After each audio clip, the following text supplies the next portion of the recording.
Добро вечер, почитувани гледачи. Повторно сме во уште едно априлско издание на емисијата Со лесно буревесник во нашето продукцијско студио на булевари Винденска во комплексот тениски терени Фантенис. Станавме соседи на владата. Вечерва имаме и пораки до владата, пораки до Министерството за труд и социјална политика. Имаме една сензитивна тема. Моја гостинка е мајката на малолетните 7-годишната Николина и 9-годишната Мила Бергер, кои се наоѓаат во еден тесен простор помеѓу неа и сопругот Михаел Бергер, од кој се уште не се разведени. Вмешани се еден стручен или нестручен тим од Министерството за труд и социјална политика при ЈУМ ЦСР на град Скопје, кој арбитрира кому да припаднат децата и како мајката да општи со децата во овој критичен, кризен период помеѓу таткото и неа. Вмешана е и бабата или мајка на Станислава, индиректно е вмешан вујкото или нејзиниот роден брат, кои арбитрираат на страна на зетот Михаел Бергер, богат швајцарец, кој си има своји причини заради кои сака децата да ги отргне од мајката противно на нивната детска волја и да ги однесе за Швајцарија. За оваа емисија беа поканети да дадат изјави и Министерката за труд и социјална политика Јована Тренчевска, и социјалните работнички од ЈУМ ЦСР Скопје Китановски Сандра и Кристина, и адвокатот на Михаел Бергер Филип Медарски, таткото Михаел Бергер, вујкото Вангел, бабата Виолета. Некого може би заборавив, но не ја заборавив мајката Станислава, која се согласи да се искаже за разлика од сите овие кои молчат. Добро вечер, Станислава. Добро вечер, Зоран. Каков проблем имате вие со сите социјални служби и со вашиот сопруг? Во што се состои проблемот? Значи, проблемот започна од самото променување на стручниот тим при Центарот за социјални работи во Скопје. Значи, станува збор за отприлика 7 месеци назад, од септември 2022 година, кога овој нов тим, кој што е се уште актуелен, ја презема работата на нашиот предмет. Предходно работеше друг тим под раководство на Гордана Атанасова, или Атанасовска, така нешто. Се обавуваше и стручно-методолошка работа, имаше и решенија по Хашка конвенција, која што се водеше во врска со киднапирање, аутокиднапирање, од моја страна за сопствените ќерки, која што беше решена во моја полза, се до моментот на менување на тимот, кој што, нели, првиот тим постапуваше по овој предмет само 3 месеци. При промената на тимот, при самото запознавање, веќе имаше проблеми од типот на тоа дека меѓу редови ми беше наговестено дека одлуката ќе биде негативна за мене и моите ќерки, при што јас навистина дигнав узбуна кај мојот тогашен адвокат. Меѓутоа ми беше одговорено дека немам основ да се жалам на нешто за кое што немам црно на бело решение. Тука ќе ве прекинам. Гледачите ќе ги интересира како дојде до се тоа. Значи, вие сте во нарушени брачни односи со Михаел Бергер, швајцарец по потекло. Што работи тој во Македонија и како дојде до тие нарушени односи? Односите во бракот ни беа нарушени веќе повеќе години, меѓутоа последните неколку години Михаел беше доста агресивен, вршеше психичко, па некогаш и физичко насилство врз децата, како и врз мене во нивно присуство. За истото, во Швајцарија не се осудив да пријавам, поради тоа што од негова страна добивав закани дека ќе ми ги земе децата, дека јас како југо, тоа е еден термин кој што во Швајцарија е доста распространет, а е многу понижувачки и деградирачки во смисла дека ние сме нели дно, така да се изразам, на кого повеќе би му верувале, на еден швајцарец од угледна фамилија или на еден југо, така што ќерката на вистина доживуваше нервни сломови после кавги со него.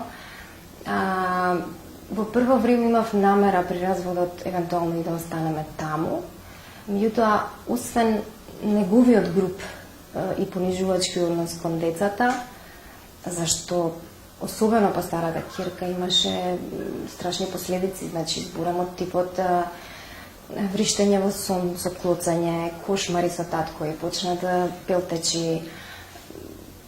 Имаше страшни драми во семејниот дом. Почнав да му праќам и линкови за тоа колку тоа штетно влијае и ќе влијае во иднина на нивното психоемотивно здравје. И тој беше слеп на тоа. Инсистирав и да ги санираме последиците од ваквите се почести појави кај Мила, меѓутоа он беше на сето тоа глув и едноставно бев приморена да дојдам во Македонија да побарам заштита од матичната земја, каде што и јас и децата сме државјани, со цел да се спасиме од понатамошно семејно насилство. Кога доаѓате, кој период во Македонија и што превземате за одбрана на вашите права и на децата? Во Македонија со децата дојдовме точно на 8 април 2022 година, значи нешто повеќе од година дена. Меѓутоа, без моје знаење, Михаел дали бил повикан или во договор со членови од моето семејство, не знам точно кој. После само неколку дена, на 13 април, веќе доаѓа во Скопје. Тука беше планирано веќе и вештачење на дечињата поради сето на малтретирање за кое што претходно ви објаснив.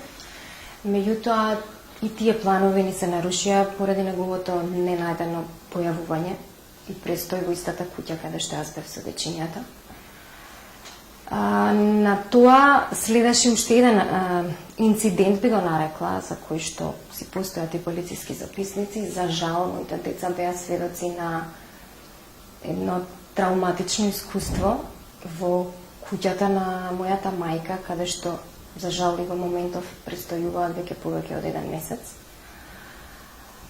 При што утрото на 15 април 2022 година, петок, јас имав повикано такси, сакавме со децата да прошетаме до зоолошка, некаде да поминеме малку време заедно. Сите, значи зборам дека сите беа на куп, меѓутоа мојата мајка онака дрско ги зема ключивите од портата, од дворот, ја заклучи, ми се закани дека доколку не ги предадам пасушите од моите ќерки, дека воопшто нема шанси да ја напуштам куќата, при што многу грубо ги тегнеше јакните од раците на моите деца и ги соблекуваше патиките, они стоја здрвени, страшно, травматично искуство и за децата и за мене.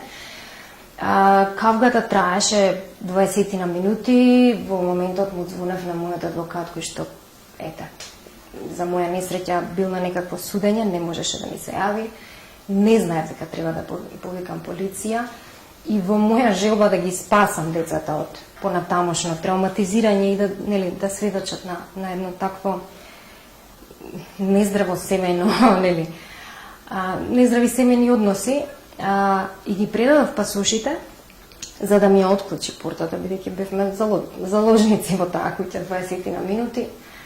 Влеговме во такси и наместо во зоолошка, целиот ден го поминавме од една во друга полициска станица.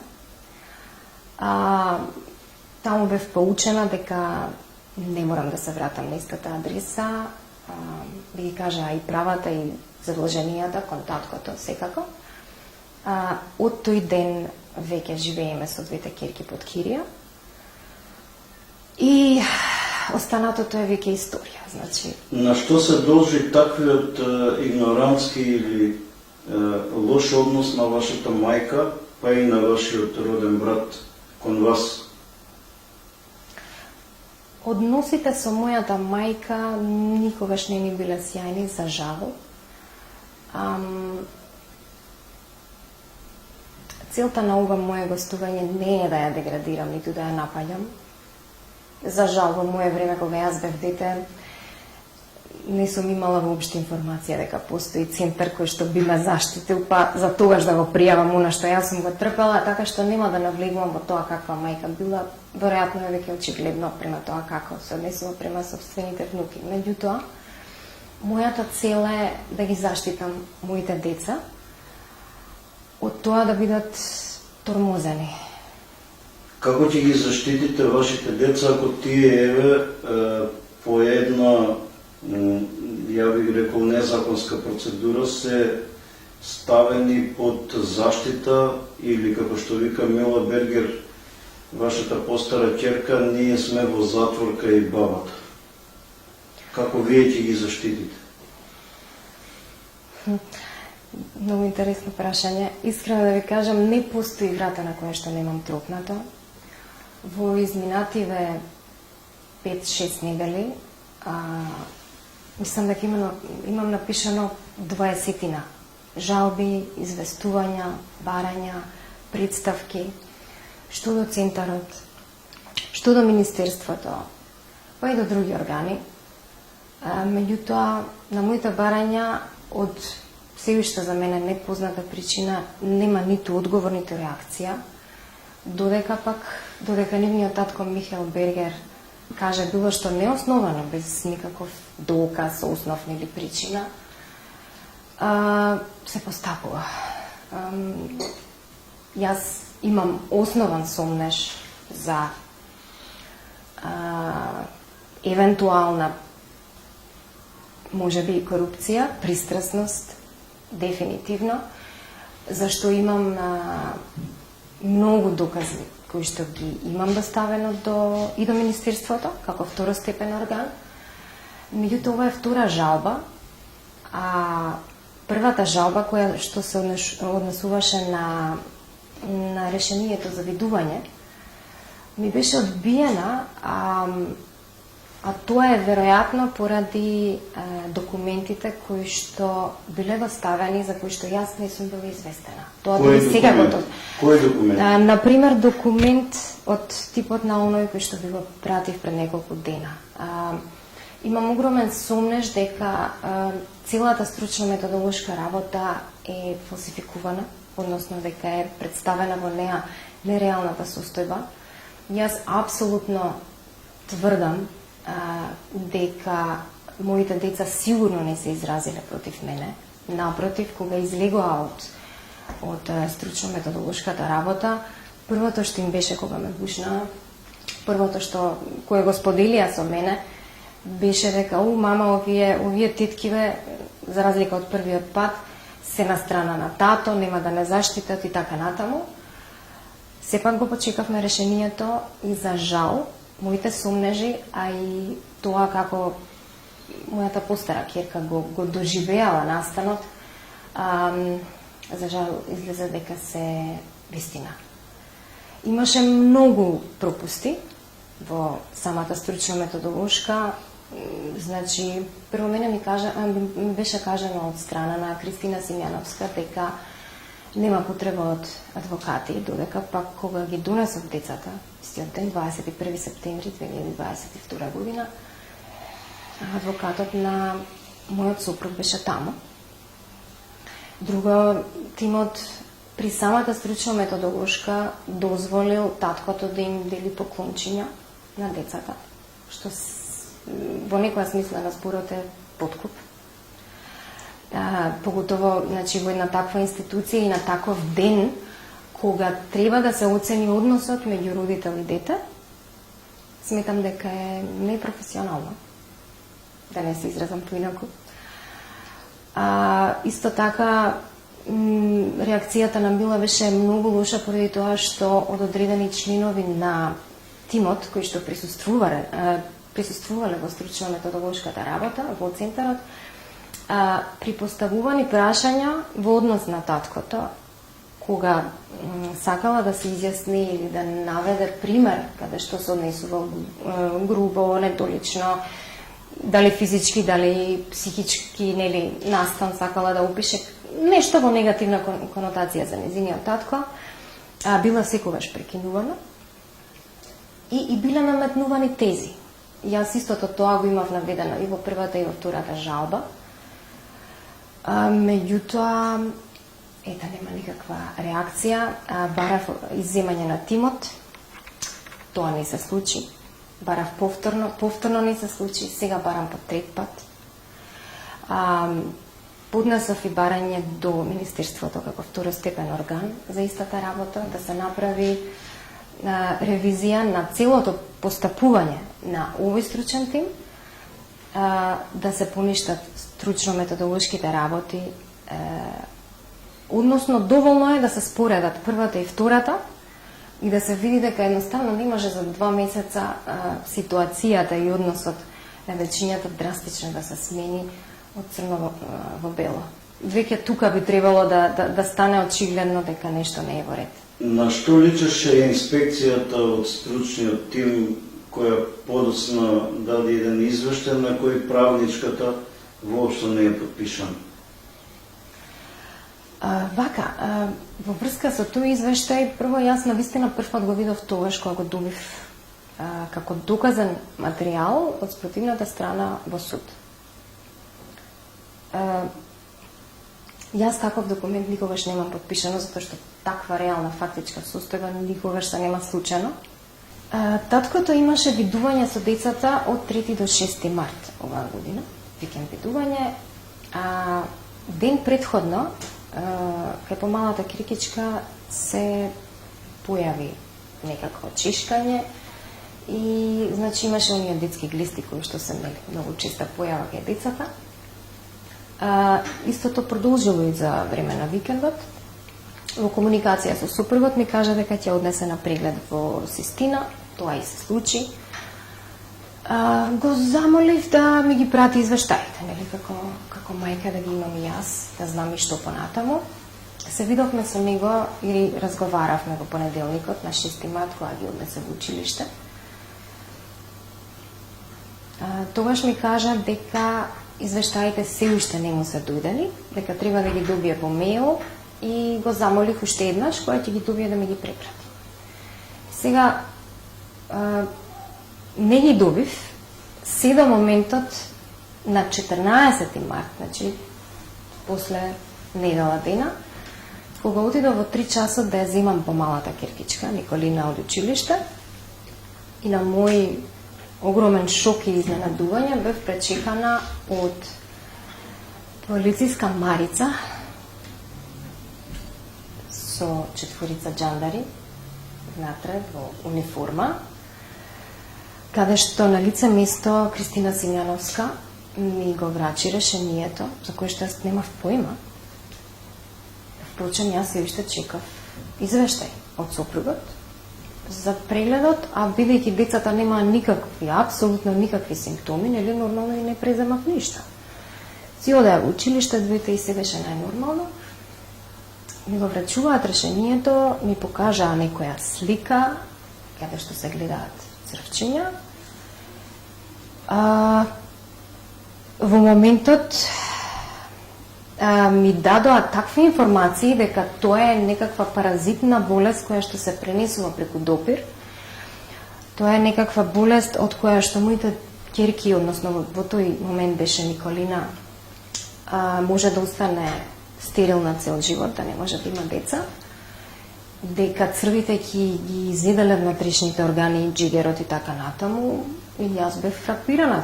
Не бев сигурна сега дали ова навистина само детски глисти или може би некаков друг паразит. Дури утредента на 15 март, вечерта во 10:30, јас за прв пат ги добив извештаите на мејл од страна на мојот сопруг. И на моje директно прашање до него зашто порано не ми ги пратил, ми рече, па јас на 6 март отидов директно за Саудиска Арабија по работа, професионални обврски, немав време.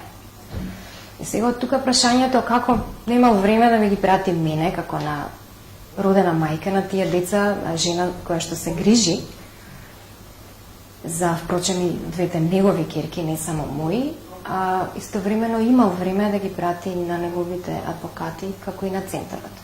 Истовремено ми се поставува прашањето зошто и центарот бил известен уште истиот ден, на 6 март, ниту пак тој не ме известил мене. Ако е толку сериозна диагноза, со која што здравјето на децата е нели, засегнато, а дополнително посетуваат училиште, каде што нели заразата, ако е сериозна, ќе се префрли на други дечиња. Никој не реагирал, никој не ме информирал, меѓутоа не коментирав.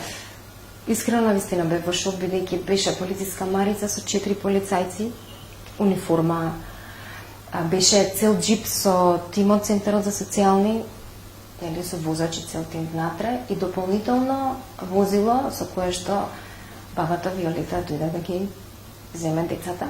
И од тука ги носат кај бабата дома. Да, меѓутоа истата таа екипа од предучилиште дојде и пред станот, каде што живееме веќе година дена. Повторно ќе речам, тоа е прво, значи јас во овие година дена со дечињата имаме направено некој круг на пријателства, убава релација со комшиите, имаат дечињата другарчиња како од училиште, така и во комшилук. Се сретнавме нормално со неколку комшии во тој момент кога сите овие полицајци во униформи, па дај лична карта, па решенија, па и сите прашуваат што е, како е. Сметам дека прво решението е неосновано, бидејќи за обични детски глисти не се одземаат деца од мајката, второ бидејќи јас никогаш не одбив да ги лекувам децата со 3-дневна терапија за детски глисти.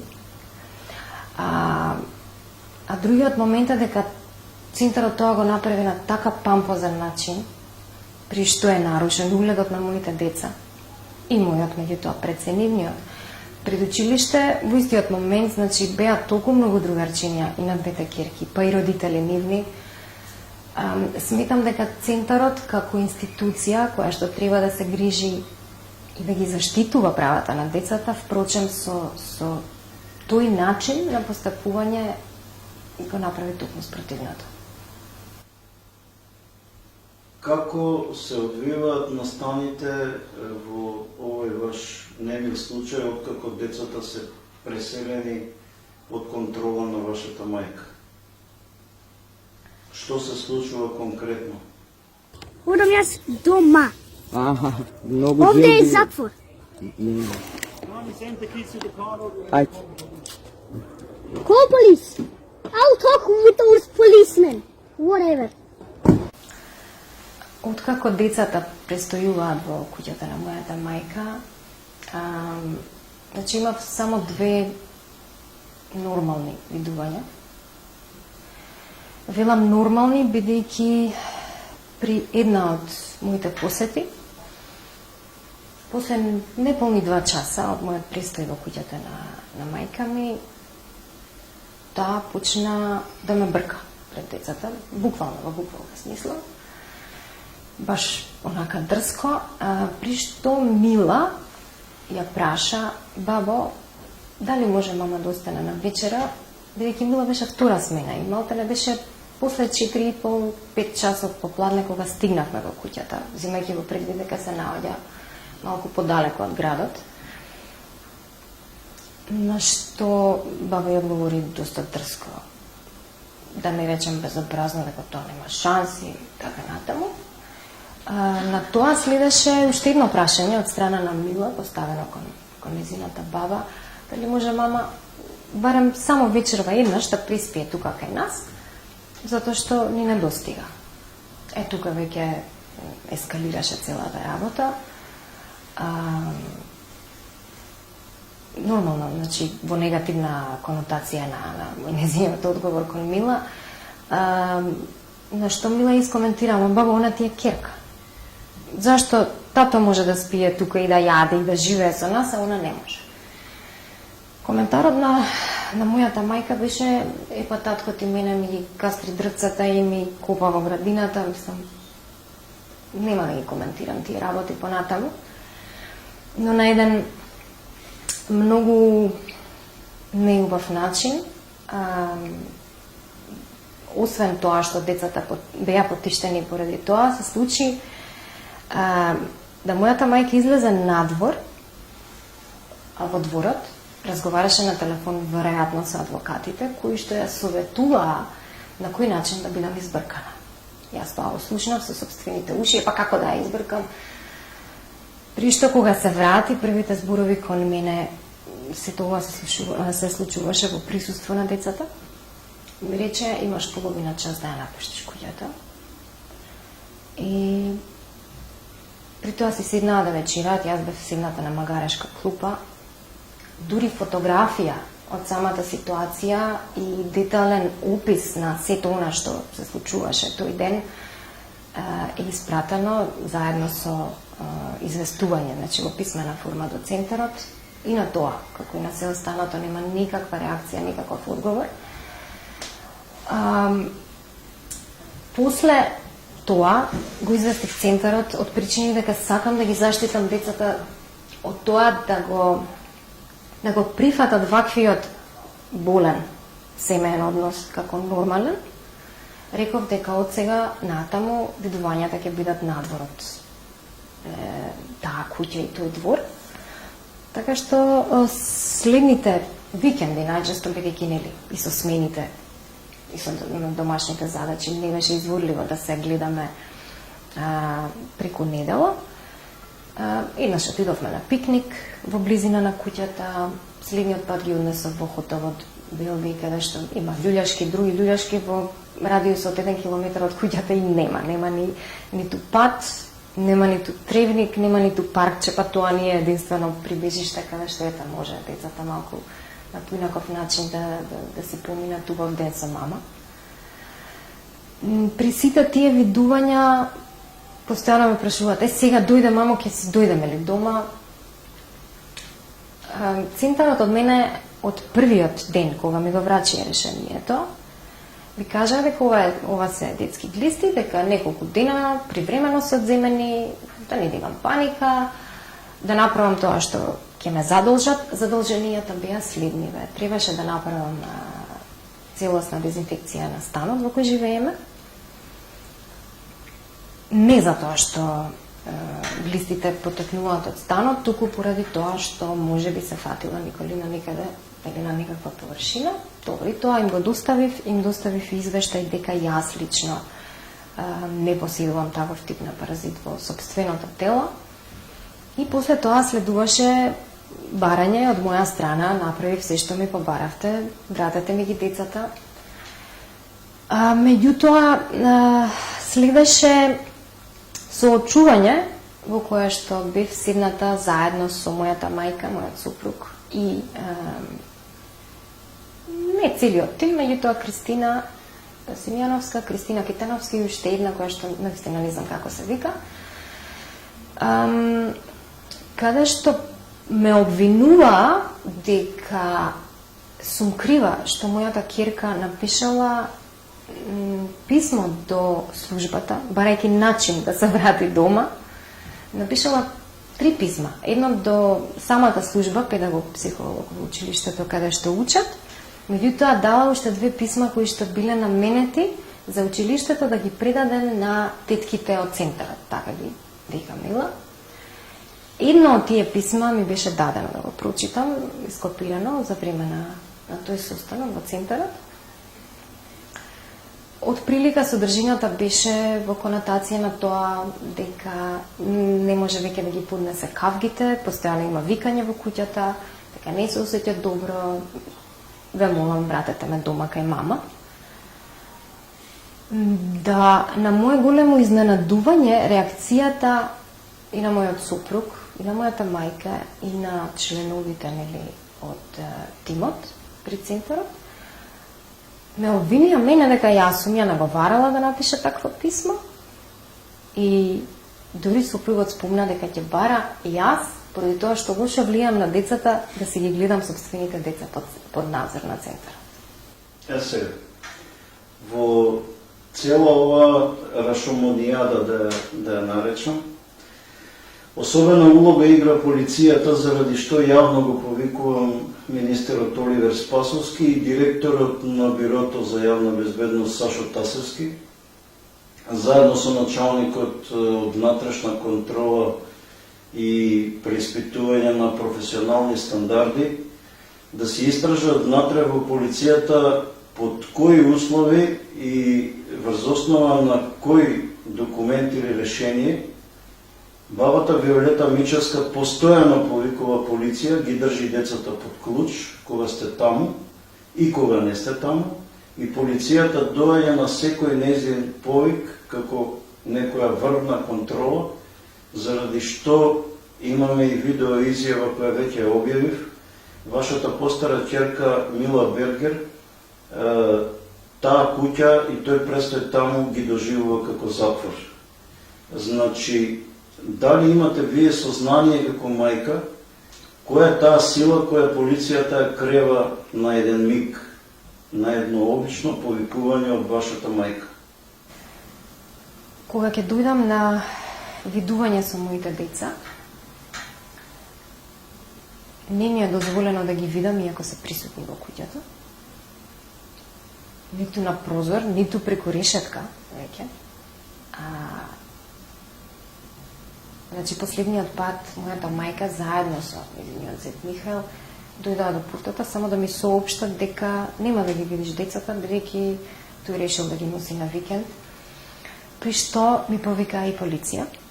Не знам во кој основ, бидејќи по решението мене ниту ми е одземено родителско право, ниту ми е ограничено движењето и моето и на децата. Па затоа ги повикувам и ониот тимот на центарот кој што го донеле таквото решение да се произјаснат по ова прашање, бидејќи при истиот настан повикав полиција и јас, бидејќи веќе цел месец немам нормални услови во кои што можам да поминам неколку часа со моите деца насамо. И ме интересира врз база на кое решение мојата мајка вика полиција, бидејќи јас не бев ниту груба, ниту нарушував нечи ред и мир, ниту ги напаѓав вербално, ниту физички. А од друга страна, на најавено доаѓање, кое што нели, точно во 9 часот и така натаму, претходниот ден се видовме, и самата ми кажа дека нема никаков проблем. За утредента, кога требаше да дојдам во 9 часот, ми напише порака во која што ми соопштува дека децата се болни, веројатно со цел да ме одврати од намерата да воопшто појдам, да ги видам децата. Меѓутоа, токму од таа причина, како мајка, сакав да ги видам. Ако се болни, нели, баш тогаш треба да сум со нив. Да после тоа ми кажат, ама не се болни, само 37 имаат, значи се служат со некакви дезинформации и трикови, а згора на тоа повикуваат полиција, ускратувајќи ми го правото да си ги видам децата, што ми следува и по решение, и едно и друго решение. Значи, зборам и за ова привременото, кое што според мене е апсолутно неосновано, меѓутоа и по она другото од претходно, од лани, од септември. Сега тука морам да ве прашам, значи, која е вистинската позадина на ваквото однесување на Михаил Бергер? Која е неговата намера, што планира да прави со децата, бидејќи тој е постојано професионално по проекти низ целиот свет. Значи, не се ни наоѓа на едно исто место подолго време. Што ќе прави со две деца на таа возраст кои одат во школа? При нашиот престој во Швајцарија, отидовме на медиатор за да ни ги објасни правата при сепарација и при развод. Каде ни беше објаснато дека во брак како нашиот, во кој што има 2 деца и во кој што јас сум била приморана за да го одржам или семејството заедно, сплотено, да ја напуштам мојата работа во Македонија, работа во државна институција. Патувавме во Шри-Ланка, каде тој работеше на проекти 3,5 години, во Перу, во Грузија и на други места. Жената ни објасни дека во таа ситуација, каде жената била посветена на семејството и на децата, скоро во сите случаи децата припаѓаат кај мајката и дека во тој случај месечните примања се делат на 4 еднакви дела. И тој момент го раздрма мојот сопруг во финансиска гледна точка, бидејќи произлезе дека 75% од неговата плата ќе требаше да биде префрлана на моја сметка, односно да припадне на мене и на 2 ќерки. После кратко после тој состанок со таа адвокатка во Швајцарија, тој почна да бара старателство. Прво само за едната ќерка, за поголемата, за Мила. Меѓутоа јас изреагирав, бидејќи 2 сестри не би требало никогаш да бидат разделени од психоемотивен аспект пред се, а уште помалку на толку мала возраст да се раздвојуваат од мајка. Зашто тој настапи доста агресивно, дури во писмена форма добив предлог до судот таму за сепарација, која што би се случила во иднина, да му бидат 2 деца доделени на него со тоа што работата му е каква што е, со толку патувања и ангажмани, дека наводно неговата сестра се согласува да помогне во целава ситуација со тоа што таа би се грижала за моите деца. Тука би сакала да нагласам дека при здрава жива мајка и посветена која што си ги сака до бескрај своите деца, мислам дека е апсурд воопшто човек да помисли на тоа, но самиот мотив да ги оштетиш собствените ќерки на начин што би ги оддалил од нивната мајка, тој бараше јас да ги гледам децата секои 2 недели од сабота во 10 часот до недела во 6 часот вечер. Не би коментирала понатаму, ќе оставам на вас и на гледачите да проценат во врска со таа тема, но тоа е еден од мотивите зошто дојде до сега ова, бидејќи во спротивно целиот процес можеби ќе се случуваше во Швајцарија. Сега, вие сте во фаза на тужба за развод во Македонија. Еднаш имавте, па ја публикувавте, имавте наговор од вашите адвокати дека ќе биде судиката наклонета кон вашиот сопруг, па ја повлековте таа тужба, имате најнова тужба која припаѓа кај на судење кај друга судика. Очекувате во Македонија, бидејќи бракот ваш е регистриран и во Македонија и во Швајцарија. Значи, што се случува на тој план? Значи, се уште нема закажано ручиште, иако веќе поминаа 2 месеци откако таа тужба е поднесена. Моја последна информација во врска со тоа е дека се дава одговор на тужба. Целта на мојот супруг е развод да не се случи воопшто во Македонија, туку целиот процес да биде таму и се разбира целта е децата да ги однесе во Швајцарија против нивната воља. Има ли простор тоа да го направи во овој период и ако има простор со чија помош? Како што претходно кажав, пасошите од нашите 2 ќерки се насилно одземени од мене. Што значи дека татко им има валидни патни исправи кај него.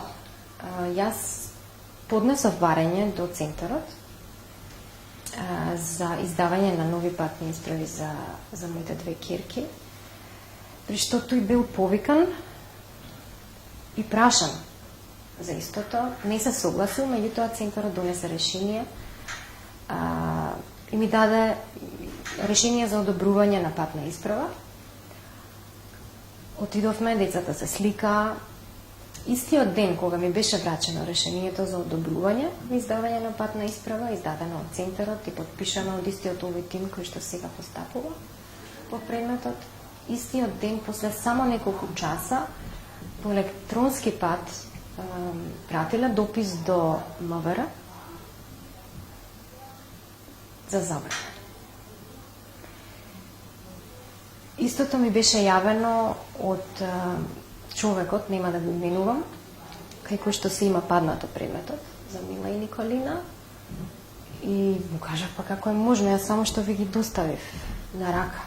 И вика, ви изиграле од центар, си поиграле со вас буквално со овие зборови.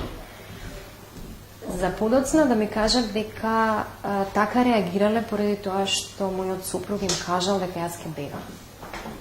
Абсурдно, бидејќи јас и во писмена изјава, а и усно, во центарот веќе неколку пати се имам обратено по ова прашање и се имам изјаснето за причините поради кои јас сум дошла во мојата матична земја, а тоа се следниве. Значи, јас како државјанин на оваа држава, заедно со моите две ќерки кои се државјанки на Македонија, само тука можам да побарам заштита.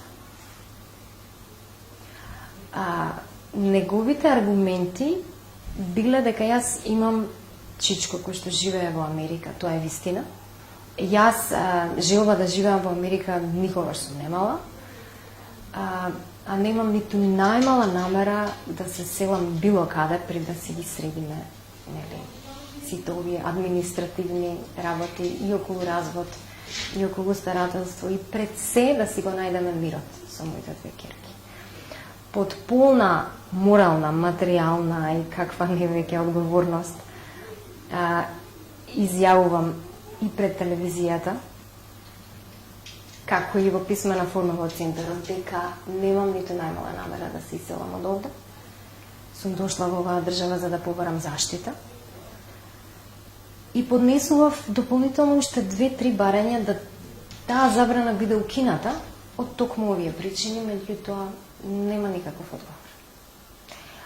Само ще би надополнила дека решението за одобрување на патните исправи беше пред 7 месеци издадена, правосилна, а со таа забрана едноставно беше ставено да виси. И јас и после 7 месеци од тие решенија се уште не можам да ги сведам тие пасоши за децата. Почитувани гледачи, ова беше Станислава Бергер Мичевска, мајка на малолетните Николина 7 години и Мила 9 години. Ова се нејзините зборови вечерва кои се надевам дека добро ќе ги запаметите, затоа што неретко многумина како вас ги имаат истите, слични или уште поголеми проблеми со центрите за социјална работа низ Македонија. Нашето продукцијско студио е отворено за сите вас кои имате што да кажете, вака како што вечерва имаше што да каже Станислав. Добра ноќ и останете со нас.